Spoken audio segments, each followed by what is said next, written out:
My mother stands on the front step of my childhood home. It's only in my memory's eye, but I see her clearly framed by the dark green of the front door, feet up one brick step from the driveway where I sit, hands on my steering wheel.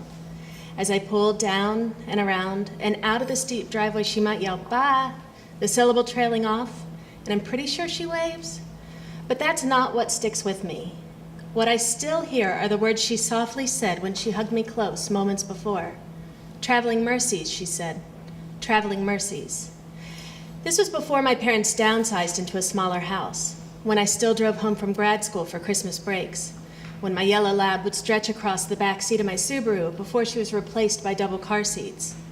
This was before traveling meant pack-and-plays, strollers, and do you think I packed enough diapers?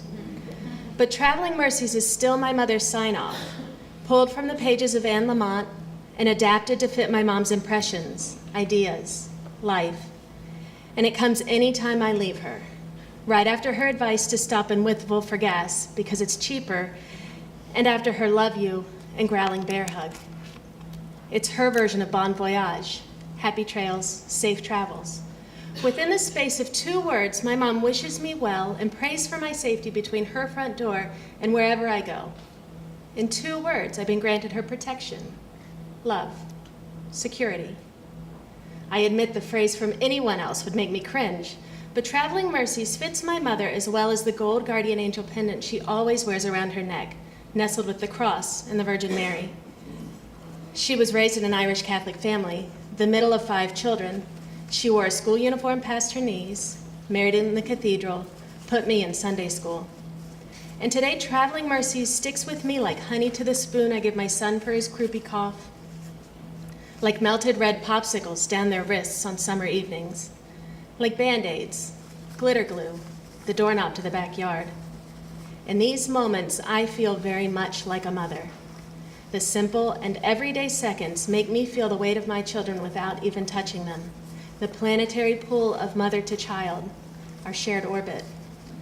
In the most ordinary of moments, I feel the enormity that it is to be a mother. To have to shape and mold my children into adults. To have to love them in a primal, huge and long way. To want to love them in that huge and long way. These seconds add up quickly. Their combined weight crowded into my lap at story time. Stoplight smiles in my rearview mirror.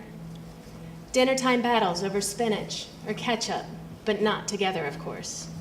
Around the thigh hugs, just because. The Motown dance parties, when mom stretches to 2 syllables. These seconds add up quickly. And that's when I feel like motherhood is some kind of winding, turning road trip in itself, and I'm behind the wheel again, racing along at 135 miles an hour with no time to check my mirrors before switching lanes. This is when I hear my mother's whisper in my ear from far away, "Traveling Mercies." It echoes to my bones. In my rawest mothering moments, when I want to scream, and I do, when timeout doesn't work, and my kids smile at my frustration, I hear it, "Traveling Mercies." I'm not a crusader, and my mothering is not a religious mission. I'm not even physically going anywhere. So these Traveling Mercies are different. The words are still very much full of love, the same primal, huge, and long love. This time, though, it's for me. This kind of love fills me up and regenerates, and I'm warmed, strengthened, covered in it, with 2 words. This prayer is less about protection. It's not about safety or security. It's a prayer of compassion, of patience, forgiveness, self-appreciation, her appreciation. Traveling Mercies is my mother's lullaby to a mother, and it sings to comfort and soothe. It sings to calm me as I race, no matter how fast, down my road of motherhood.